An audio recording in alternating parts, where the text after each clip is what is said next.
At ito na nga, nilabas na ng Fearless Eve ang kanilang Heavy Flow Menstrual Tampon.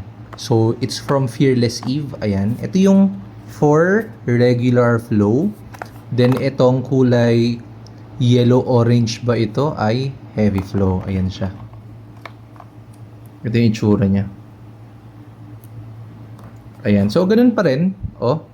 Ayan yung how to use. Wash your hands, sit on the toilet, get your tampon, remove individual packaging, slide the whole tampon inside your angling. So, as much as possible, galing siya sa patulak siya pababa, hindi pataas. No? And insert the tampon as far as your half finger is inside your feminine area.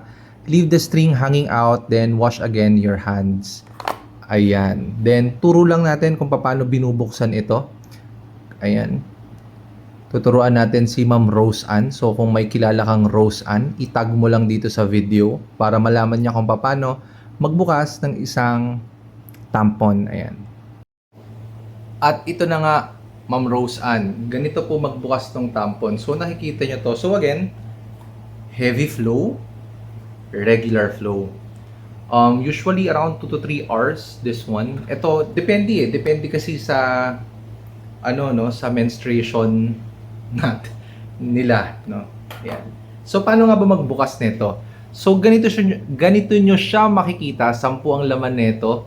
So para mabuksan mo siya ng madali, ang gagawin mo is i-bend mo siya sa gitna. Ayan.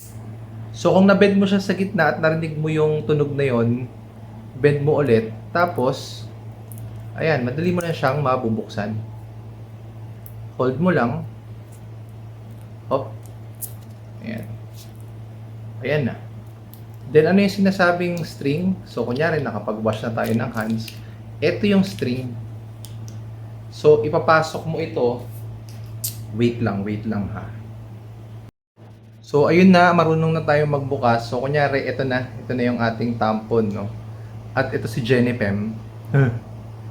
Ayan, nakalimutan ko yung pangalan nito eh. Pinangalanan nila to nung company, nung brand, no. Ayan, so ipapasok mo siya dito. So kunyari ganyan siya. Pababa. Kasi yung iba nagkakaroon ng discomfort kung patulak na pataas na ganun. Kaya better is pababa siya. Ayan, pababa. Hop. Ayan. No? Kasi ito, leave it hanging para at least madaling matanggal. Okay ba yon? Ka-Fearless Eve? So, yun lang. Alam mo na. O, ayan. Check out mo na. Let's go!